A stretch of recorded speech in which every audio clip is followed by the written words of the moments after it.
선한 것이 비방을 받지 않게 하라라는 제목으로 하나님 말씀 전하겠습니다. 이솝우화 중에 아버지와 아들과 당나귀라는 제목의 이야기가 있어요. 여러분들도 다 한 번쯤은 들어보셨을 이야기인데요. 당장 먹을 것이 없었던 가난한 집의 아버지가 이제 마지막 집에 있는 전 재산 당나귀 한 마리를 아들과 함께 시장에 팔려고 길을 걷고 있었어요. 그림 한번 보여주실래요? 근데 아버지와 아들과 당나귀를 몰고 시장을 향하는데 아버지는 이제 어린 아들을 당나귀에 태우고 이렇게 끌고 갔습니다. 그랬더니 마을 사람들이 이 모습을 보고 이런 소리가 들려요. 어우, 저 버릇없는 놈 좀 보게. 늙은 아비는 걸어가고 혼자만 당나귀를 타고 가다니. 이 말을 들은 아버지 마음이 불편했어요. 그래서 얼른 아들을 내리고 자신이 탑니다. 그랬더니 좀 가서 또 수근거리는 소리가 들려. 아유, 저 얌통머리 없는 늙은이 좀 보게나. 어린 아들은 걸리고 뻔뻔스럽게 혼자만 타고 가. 아버지가 당황합니다. 그래서 이제는 자신도 내리고 아들도 내려서 함께 걷기로 합니다. 그랬더니 이 장면을 본 여인네들이 또 혀를 차며 놀리. 바보들 같으니 함께 나귀를 타고 가면 될 것을. 아버지와 아들은 또 놀라서 당나귀의 아들과 아버지가 또 함께 올라탑니다. 이제는 더 이상 욕할 사람 없겠지. 그랬더니 웬일인가요? 마을 다 돼서 사람들이 또 흉보는 소리가 들려와요. 아이고, 저 사람들 보게. 짐승, 말 못하는 짐승이라고 저렇게 학대를 하다니. 그래서 결국 어떻게 해요? 마지막 그림처럼 아버지와 아들이 당나귀를 나무에 묶어서 저렇게 해서 지워서 가게 됩니다.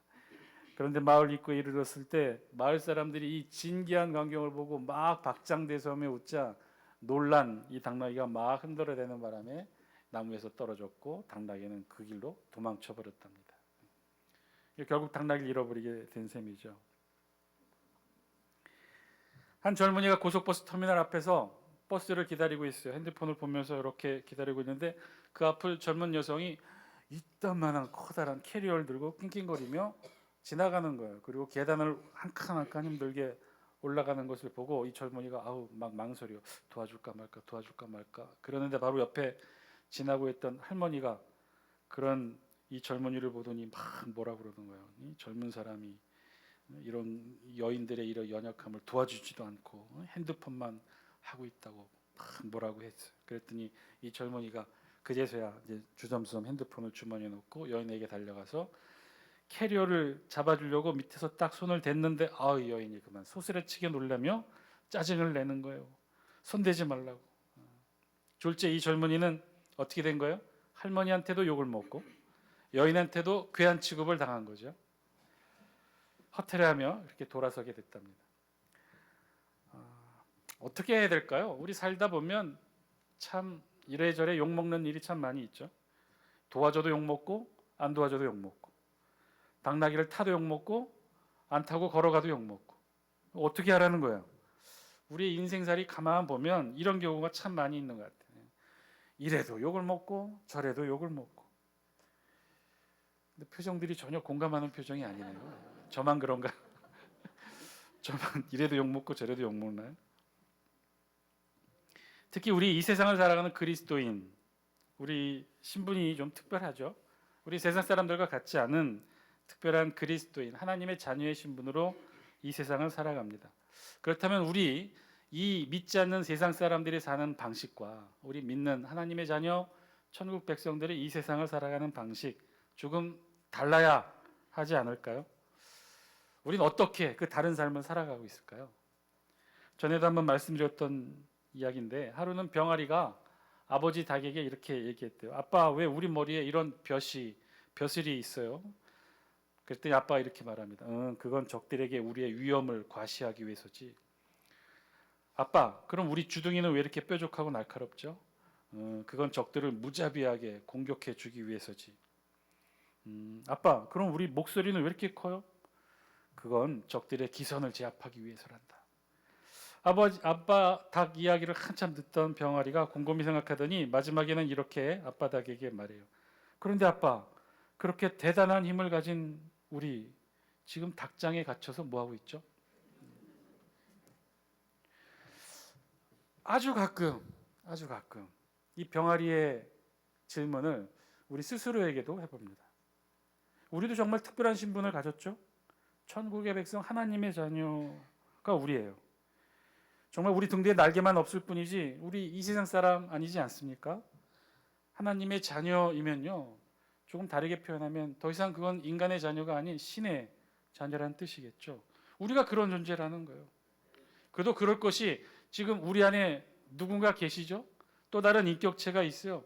그 인격체는 뭐 귀신이든 미혹의 영이든 그런 게 아니에요. 누구예요? 성령 하나님께서 우리 안에 내주하는 그런 존재, 그런 존재가 바로 우리라는 거예요. 그뿐인가요? 우리 안에는 특별한 혈액이 흐르고 있지 않습니까? A형도 AB형도 O형도 아닌 어떤 혈액형이 흐르고 있어요? 예수 그리스도의 보혈이 흐르고 있어요. 우리 몸 안에 곳곳에는 하나님이 하나님의 자녀로 창조하신 하나님의 DNA가 우리 안에는 다 내재되어 있단 말이에요. 우리는 달라요. 특별한 신분을 가지고 우리 그렇게 이 세상을 살아가고 있어요. 무리를 걷지는 못해도 풍랑을 잔잔케 하지는 못해도 우리의 일상의 삶, 이 세상에서의 삶은 저들 믿지 않는 삶과 분명히 다른 삶을 살아야겠죠. 그럼 우리는 어떻게 다른 삶을 지금 살아가고 있을까요? 어떻게 해야 우리는 다른 삶을 살아내는 것일까요? 그 내용을 기록한 것이 오늘 우리 본문이에요. 우리 본문 16절은 그래서 우리에게 이렇게 말씀해요.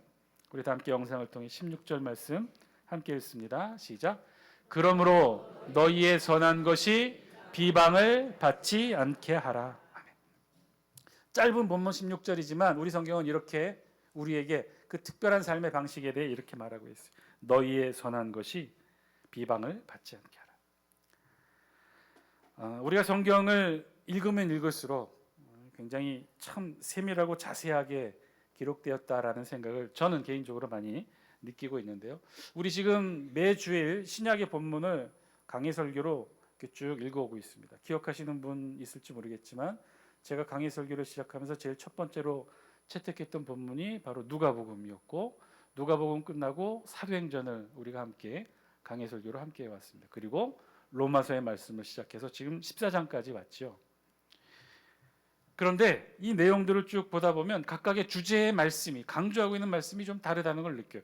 여러분, 복음서에서는 어떤 말씀이 강조되고 있나요? 복음서는요, 예수님이 처음으로 천국 복음을 이 땅 가운데 선포하시는 내용이 기록되어 있어요. 유대인들만 하더라도 구약의 율법은 충실했지만 예수님이 선포하시는 이 천국 복음, 거기에는 굉장히 생소했었죠. 복음서에는 그 내용이 기록되어 있단 말이에요. 사도행전에는 그 어떤 내용이 기록되어 있습니까? 예수님께서 이 땅에 처음으로 선포하신 그 복음을 제자들이 사도가 되어 전 세계 방방곡곡에 그 복음을 전파하는 내용이 기록되어 있죠. 이제 로마서부터 끝까지 요한계시록까지 나머지 모든 서신서에는 그럼 어떤 내용들이 기록되어 있나요? 그렇게 복음 전파로 생겨난 교회 공동체 안에 성도들이 어떻게 이 세상을 신앙생활하며 살아가야 되는지 성도들의 신앙생활에 대해 기록하고 있어요.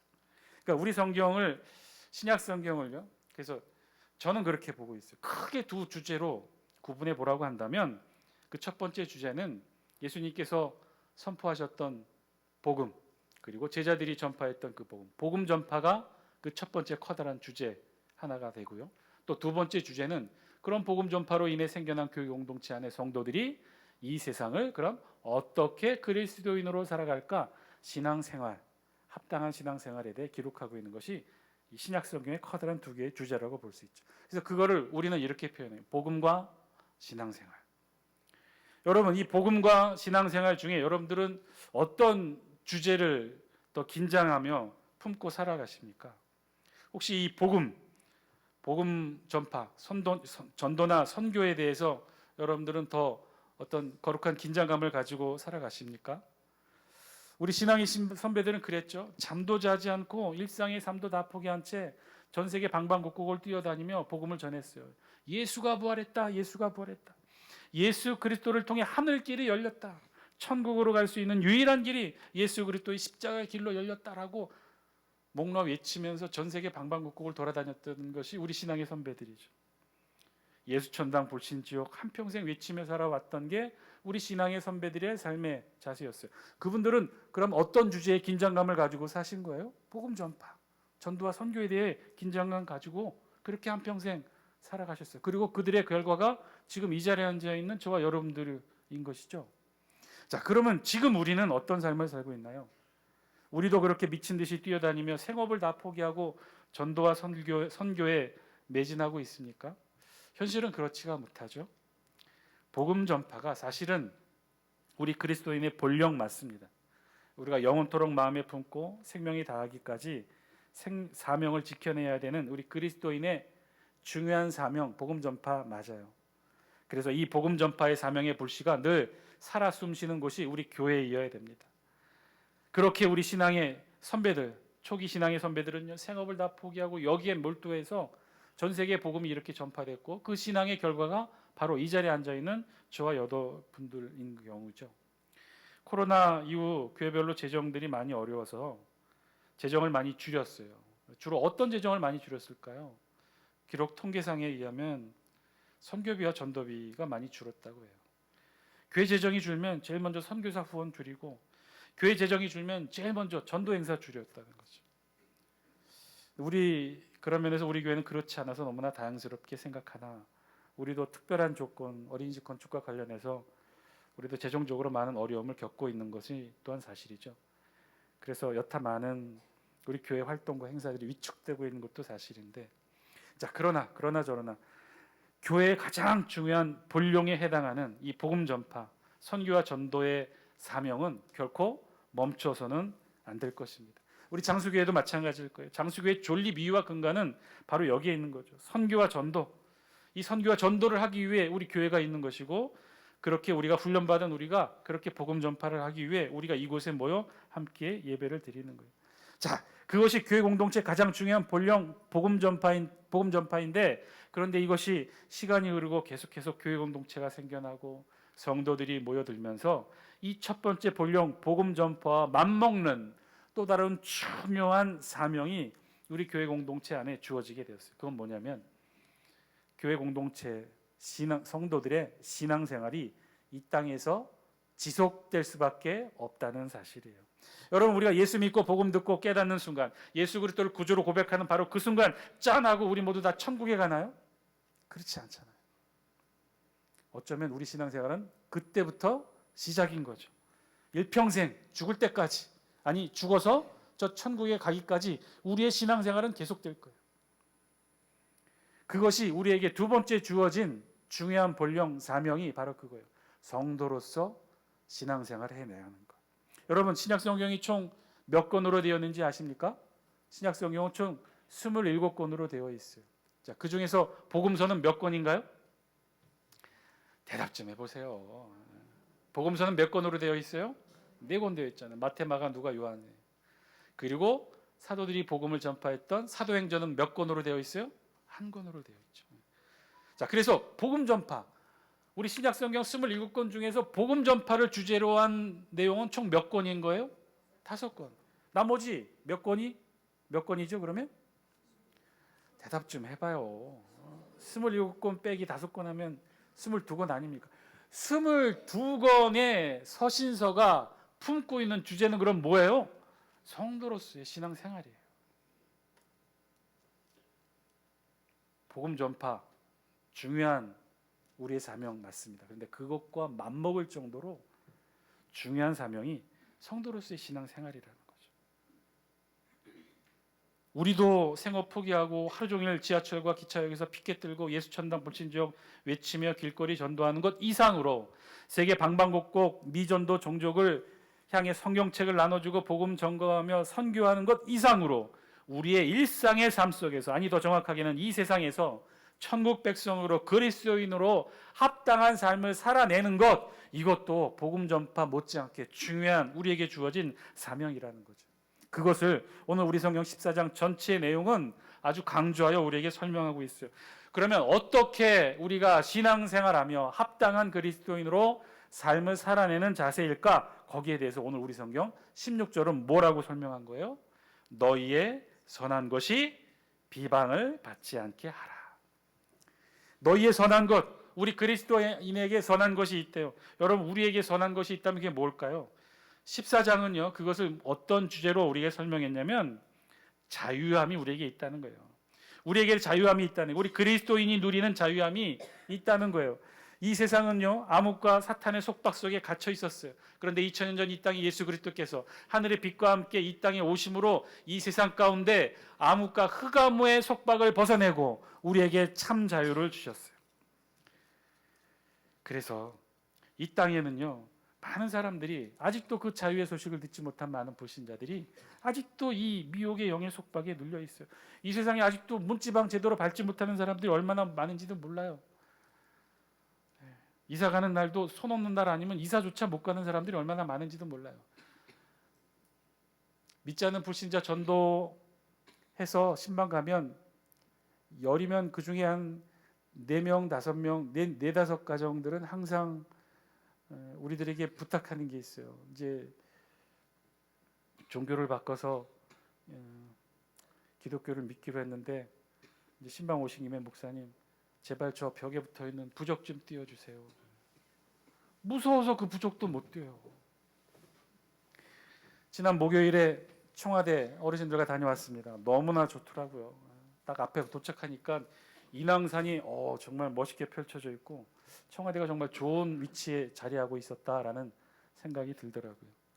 원래 거기가 그 앞에 경복궁이 있고 그 경복궁 뒤쪽으로 왕의 쉼터가 있는 자리였다고 하네요. 정말 좋아요. 대통령 사저도 둘러보았는데 참 넓고 좋더라고요. 그러면서 한편으로 또 다시 한번 그 생각을 해보게 됩니다. 왜 우리 윤 대통령은 이 좋은 데를 놔두고 그 말도 많고 탈도 많은 용산으로 옮기셨을까? 정말 순수한 목적으로 그 청와대 앞에 보니까 그렇게 글자가 붙여져 있던데 청와대를 국민 품으로, 이 청와대를 국민 품으로 돌려주기 위해서 그 수많은 예산을 사용해 가며 국방부 안에 있는 그 군인들 내쫓아 거기를 집무실로 사용하고 외교부 장관 그 공간을 또 쫓아내고 그걸 또 사저로 사용하고 그래야만 했을까? 그러기에는 너무나 많은 희생과 재정 소비를 하게 되는 것인데 정말 이 모든 것들이 우리 국민들에게 청와대를 돌려주기 위해서 그렇게 하셨던 것일까? 분명히 말씀드리지만 저는 그렇다고 믿고 싶습니다. 다시 한번 강조하지만 저는 꼭 그렇다고 넓으신 뜻으로 우리 윤 대통령이 그렇게 하셨다고 저는 믿고 싶어요. 그래서 저 길을 쓰고 어르신들과 함께 그 뜻에 보답하고자 우리 어르신들 모시고 청와대 구경 잘 갔다 왔는데요. 그런데 혹시 정말 만에 하나 절대로 그런 일은 없겠지만 혹시라도 미신이나 청와대 자리하고 있는 그 인왕산에 있는 그 영험한 기운이 무서워서 그곳에서 하룻밤도 잠을 잘 수 없는 두려움에 있었다면 우리 윤 대통령 부부는 우리 그리스도인들이 가지고 있는 그 자유함이 없는 것이겠죠. 절대로 대통령을 폄하해서 하는 말이 아닙니다. 믿지 않는 불신자들 다 그래요. 이사도 함부로 못하잖아요. 얼마나 많은 미신들 속에 쌓여 있습니까?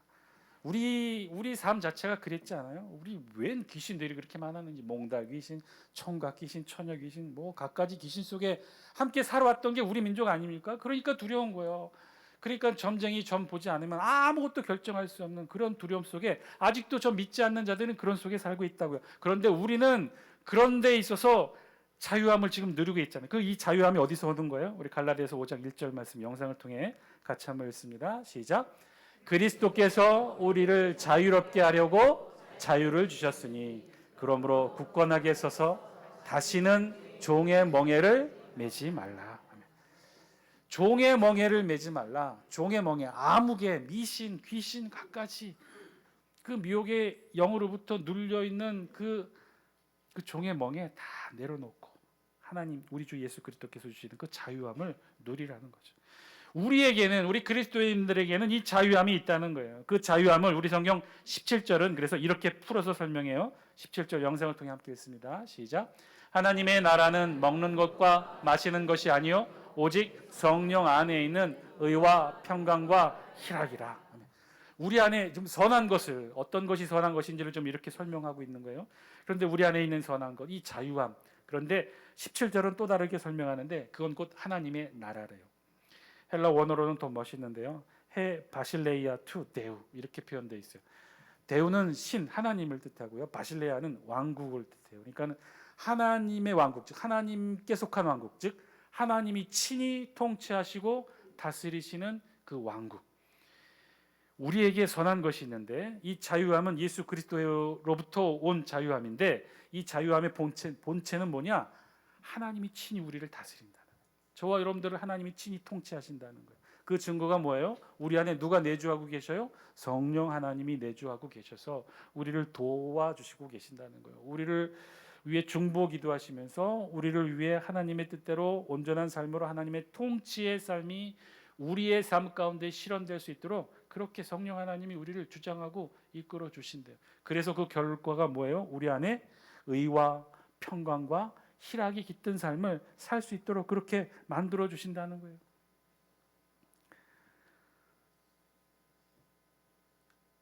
우리 다 함께 17절 말씀, 우리 17절 말씀 영상을 통해 같이 한번 읽습니다. 시작. 하나님의 나라는 먹는 것과 마시는 것이 아니요 오직 성령 안에 있는 의와 평강과 희락이라. 의는 어떤 것을 의미하냐면요, 하나님과 우리 사이의 신실함을 의미해요. 또한 동시에 그 하나님과 우리 사이의 신실함이 어디로까지 확장되어지냐면 우리 이웃과 형제들에게도 그 신실함이 확장되어지는 것을 의미해요. 그것이 의예요. 평강, 이 평강은 다른 말로 얘기하면 에이레네, 구약의 히브리어로 말하면 샬롬이에요. 이 평강은 그래서 조화로운 삶이에요. 다툼이 없는 거예요. 분쟁이 없는 거예요. 누구와? 우리와 하나님 사이의 평강. 우리와 하나님 사이에 다툼이나 이 장막이 없는 삶. 그리고 그것이 똑같이 우리의 이웃과 형제들 사이에서도 다툼이 없는 평화로운 삶을 살아가는 게 평강이에요. 그리고 세 번째, 희락이라고 그랬어요. 희락은 기쁨이에요. 어떤 기쁨이에요? 우리가 하나님을 기쁘시게 하는 그 기쁨. 그리고 그 기쁨을 가지고 우리 이웃들과 함께, 형제들과 함께 누리는 그 기쁨을 위해 하나님의 나라, 하나님께서 통치하시는 삶을 누리는 자들은 이렇게 의와 평강과 희락을 누리는 삶을 살아간다라고 말씀하고 있어요. 그래서 18절은요, 이것을 조금 더 쉽게 이렇게 정리합니다. 우리 18절 영상을 통해 함께 읽습니다. 시작.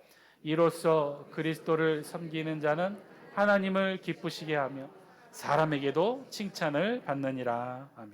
그러니까 정리하면 우리 안에도 선한 것이 있다고 했죠.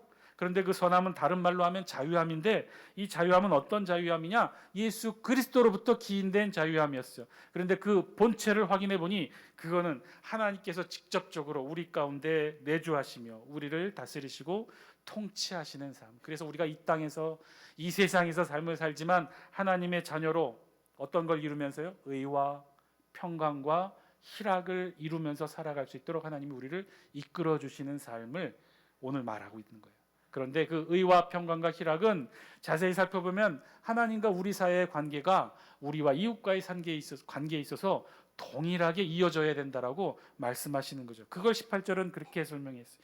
이로써 그리스도를 섬기는 자는 어떻게 해요? 하나님을 기쁘시게 하며 사람에게도 칭찬받는 삶. 19절은 또 이렇게 표현해요. 우리 19절 영상을 통해 같이 한번 읽습니다. 시작. 그러므로 우리가 화평의 일과 서로 덕을 세우는 일을 힘쓰나니. 아멘. 화평의 일은 어떤 관계에 있어서 화평이에요? 우리 이웃과의 다툼이 없는 화평. 이웃과 평화로운 에이렘의 샬롬의 삶을 살아가는 그 화평을 의미해요. 덕을 세우는 것은 어떤 것이냐면 이 덕을 세운다고 우리 성경이 번역을 했는데 이건 굉장히 많이 의역한 거고요. 여기에 직역의 뜻으로는 건축되어져 간다, 완성되어져 간다, 그런 의미가 있어요. 우리 모두는, 저와 여러분들은 교회 공동체 안에 구성원들이에요. 교회 공동체 구성원으로서 하나님이 실제 이곳에 임재하실 수 있도록 하나님의 성전을 우리가 함께 만들어가는 거죠. 그래서 덕을 세운다는 의미는 우리와 하나님과의 관계를 의미해요.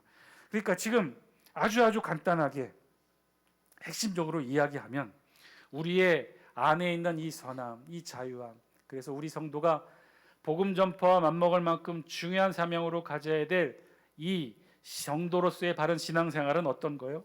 간단하게 정리하면 하나님 앞에서, 이웃 앞에서, 하나님 앞에서, 이웃 앞에서 하나님의 통치를 받는 의와 평강과 희락의 삶을 살아내는 것이 하나님께서 기뻐하시고 부끄럽지 않게 살아가는 우리 그리스도인들의 합당한 삶이라는 거죠.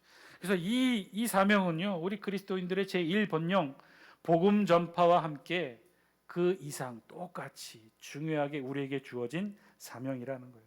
그 신앙의 삶을 그런데 어떻게 한다고 말하고 있는 거예요? 16절 우리 영상을 통해 다시 한번 읽습니다. 시작. 그러므로 너희의 선한 것이 비방을 받지 않게 하라. 우리의 선한 것 지금 다 설명했어요. 17절, 18절 쭉 19절, 20절에서 우리의 선한 것이 어떤 것인지를 다 설명했어요. 우리 안에 있는 이 선한 것이 결국 어떻게 하라고요? 비방받지 않게 하라.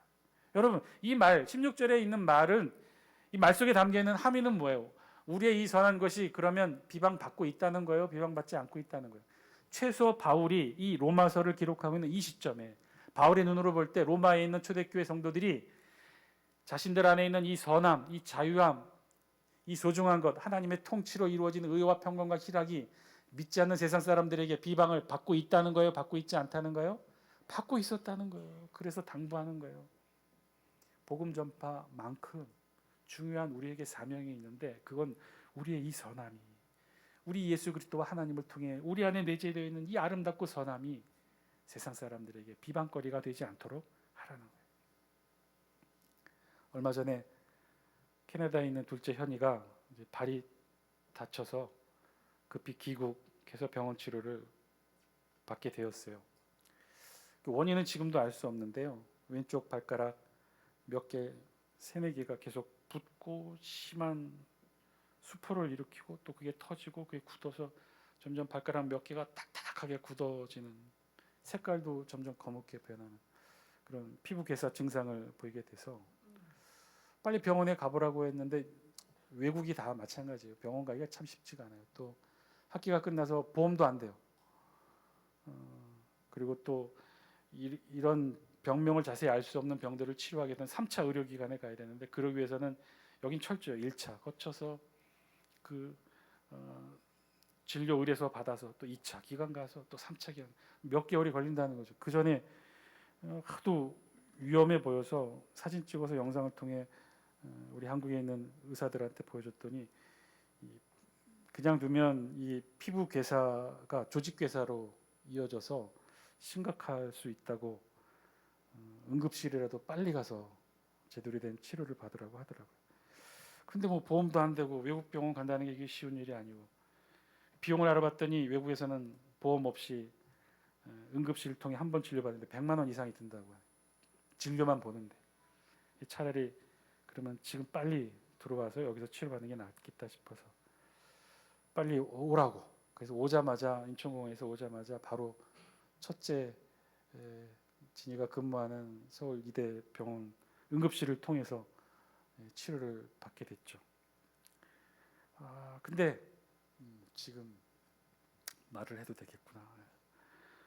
근데 그 서울 이대 병원이 이제 응급실이 그 병원 자체가 생겨진 지 얼마 안 됐기 때문에 응급실도 제대로 체계가 갖추어지지 않은 모양이고 또 그날 또 근무했던 간호사들이 신규 간호사였던 모양이에요. 그러니 25년 베테랑 근무했던 이 양사모 눈에는 참 뭐든지 다 부족해 보였겠죠. 마음에 안 들고 또 실제로도 보니까 그랬더만요. 이게 빨리 균 검사를 해야 되는데 그래야 어떤 세균에 감염돼서 이런 병이 났는지를 빨리 검사해야 되는데 균 검사를 하기 전에 열심히 또 한 사람은 소독을 했대요. 그러고 나서 균 검사를 했다는 거죠. 아니나 다를까 나중에 검사 결과 보니까 균이 하나도 안 나왔대. 13시간 넘게 비행기 타고 오고 씻지도 않은 상태에서 균 검사를 했는데 왜 균이 없겠어요? 열심히 소독하고 그리고 균 검사를 했다는 거죠. 그러니까 너무 답답해서 막 이 얘기 저 얘기 이 요구 저 요구를 한 모양이죠. 그래서 며칠 지나고 어느 날 첫째가 현이 병원 진료 기록 차트를 보게 됐대요. 그래서 어떻게 병명이 뭐고 어떻게 결과가 나왔는지 봤더니 뭐 여러 가지로 이제 적혀 있고 잘 검사 결과 안 나왔다는 보고 내용이 있었고, 근데 특이한 건 이현이 환자 기록 차트 이름 옆에 골뱅이가 매겨져 있다는 거예요. 골뱅이라는 건 바로 저걸 말합니다. 골뱅이가 한두 개도 아니고 여러 개가 먹여져 있다는 거예요. 이 이야기를 나중에 진이가 집에 와서 이야기를 해주더라고요. 아빠 그 골뱅이가 뭔지 알아? 진상 환자들 표시하는 거라. 그래서 진상 환자 골뱅이 표시하고 이현이 이름 옆에 괄호하고 또 거기다 자세하게 또 적었대요. 어머니가 간호사 출신이라 함. 그 이야기를 듣고 막 이제 양소만한테 뭐라고 했더니 나에게 그러더라고요. 내가 간호사 근무해서 아는데 우리 간호사들 사이에 진상 환자 1순위가 누군지 아냐고. 직종별로 목사님이라고. 목사님들이 그렇게 병원 가면 진상을 한 사진 기사를 소개하면요. 박상엽 서울시의회 정책이사라고 해서 의사가 신문에 칼럼을 쓴 게 있어요. 진상 환자에 대한 내용인데 잠깐 읽어드리면 아침 첫 환자로 진상 환자를 만나면 진이 빠져 하루 진료를 망치기 십상이고 애꿎은 다음 환자는 이유 없이 구박당하기 일쑤다. 게다가 무슨 진상 연락망이 있는지 진상 환자 있는 날은 날 잡아서 한꺼번에 몰려온다. 친구 의사들과 만나면 누가 더 센 진상 환자를 만나는지 무용담 자랑하기 바쁘다. 비율로 따져보면 훌륭한 환자가 30%, 보통 환자가 50%, 그리고 진상 환자가 20% 정도를 차지하는데 그 진상 비율이 이상하게도 해가 갈수록 더 높아지는 것 같다. 최근에는 진상의 방법도 다양해지고 진화되어 대처하기도 힘들어간다. 말이 많은 환자, 의사 말을 똑똑 끊어먹는 환자, 방금 한 말 또 하는 환자, 진료받다가 전화 받는 환자, 진료비 비싸다고 항의하는 환자, 진료 내용을 그 자리에서 모두 외우고 이해해야 직성이 풀리는 환자, 인터넷에서 찾은 잘못된 의료 정보를 의사가 인정할 때까지 논쟁하는 환자, 어떤 설명을 해도 묵비권을 행사하는 환자, 다른 많은 사람 환자 소개할 테니 보험 하나 가입해달라고 떼를 쓰는 환자. 진상의 방법은 무한대로 늘어나는 느낌이다. 얼마 전에는 갑상선의 모양이 좋지 않은 결절이 발견되어 조직 검사를 하자고 했더니 이미 다른 병원에서 갑상선암 진단을 받았다고 그제서야 이실직고하는 환자도 있었다. 어디 한번 맞춰보라는 식이다. 문득 이 기사를 읽고 또 아이 이야기를 듣다가 그런 생각을 해봤죠. 우리 장수교회 교인들은 혹시 진상 환자는 없을까? 우리 장수군에도 여러 병원이 있는데 또 이렇게 저렇게 몇 다리 건너서 다 의사 간호사들을 알게 되는데 우리 장수교회 성도들 환자 기록 차트에 골뱅이 먹은 성도들은 없을까? 혹시나 해서 몇 분 꼭 의도를 가지고 물어본 건 아닌데 이야기 끝에 나와서 듣게 되었는데 아유 웬걸 장수교회도 진상 환자로 유명하신 분들이 많이 계시더라고요. 오늘 말씀을 통해 우리에게 주신 하나님의 음성 저와 여러분들 들을 수 있게 되길 바랍니다. 복음 전파, 선교 전도, 길가에서 예수 천당 불신지역 외치며 전도하는 것만큼 중요한 우리 그리스도의 사명이 있다는 거예요. 그것은요, 우리 그리스도인으로서 합당한 삶을 이 세상에서 살아내는 것이. 그 합당한 삶이란 우리의 선한 것이 믿지 않는 자들에게 비방거리가 되지 않도록 하라는 거예요. 집사로서, 권사로서, 안수집사로서, 장로로서, 목사로서 합당한 삶, 손가락질 받지 않는 삶 살아내는 것이 우리에게 소중한 사명이라는 거예요. 우리 삶의 모습을 통해 하나님 나라의 통치 실현이 이루어지는 삶 살아내시는, 그래서 우리의 삶 가운데 의와 평강과 희락이 보여지고 펼쳐지는 삶 살아내시는 저와 여러분 되시기를 주의 이름으로 간절히 축원드립니다. 우리의 자유함으로 형제를 시험 들게 하는 것, 그리스도께서 대신하여 죽으신 형제를 내 음식으로 망하게 하는 것, 음식으로 말미암아 하나님의 사업을 무너뜨리게 하는 것, 그리고 진상 환자로 낙인 찍히지 않게 하는 삶, 그리스도인으로 부끄럽지 않게 사는 삶, 그렇게 그리스도인으로 부끄럽지 않게 살아가시는 저와 여러분 되시기를 주의 이름으로 간절히 축원드립니다. 이것도 너무너무 중요한 우리의 사명인 줄 믿습니다. 이 세상 합당한 그리스도인으로서 우리의 선한 것이, 이 놀라운 선한 것이 세상 사람들에게 비방거리가 되지 않는 삶, 그런 삶 지켜내시면서 살아가시는 저와 여러분 다 되시기를 주의 이름으로 간절히 축원드립니다. 기도드리겠습니다.